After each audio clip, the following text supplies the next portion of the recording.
Russian Foreign Minister Sergei Lavrov called the U.S. plans to give Kyiv F-16 fighters an example of a very dangerous development of events. According to him, the appearance in the Kyiv regime of these aircraft capable of carrying nuclear weapons will be considered by Russia as a threat from the West in the nuclear sphere.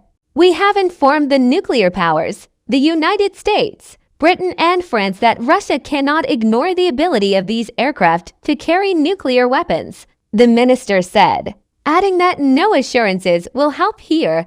Lavrov clarified that during the fighting, the Russian military they will not figure out whether each specific aircraft of the specified type is equipped for the delivery of nuclear weapons or not. What exactly this situation is fraught with and how it can be answered explained to AIF.ru the Lieutenant General of the Reserve, candidate of Military Sciences, Chairman of the Board of the Center for Political Studies Russia Peer Center Evgeny Buzinski, Vladimir Kozhemyakin, AIF.ru, Evgeny Petrovich. Why is this threat called nuclear? It is clear that F-16s can carry nuclear weapons, but the Kyiv regime does not have such missiles, does it? Evgeny Buzinski. The main thing in this matter is the carrier. If it exists, then the issue of transferring missiles is already being resolved in principle.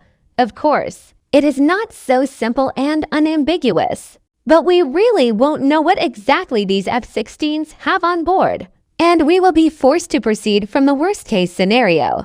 There has already been such an episode in the history of relations between Russia and the United States, when in the early 2000s the Americans were chasing bin Laden and came up with the concept of a global disarming non-nuclear strike. They wanted to put conventional warheads on ballistic missiles of their submarines and thus reach any target in anywhere in the world.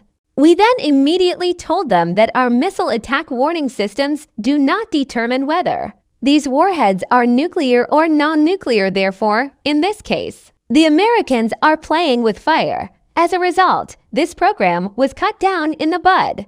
Now the situation, in fact, is repeating itself. There are options for how we can show that we are ready to respond to the challenge. Now all of our nuclear tactical munitions are in centralized warehouses. That is, they are not deployed, not in military units. It is possible, for example, to deliver such aviation ammunition to military aviation airfields. The Americans generally store their nuclear bombs under aircraft in hangars at European bases. We consider them deployed.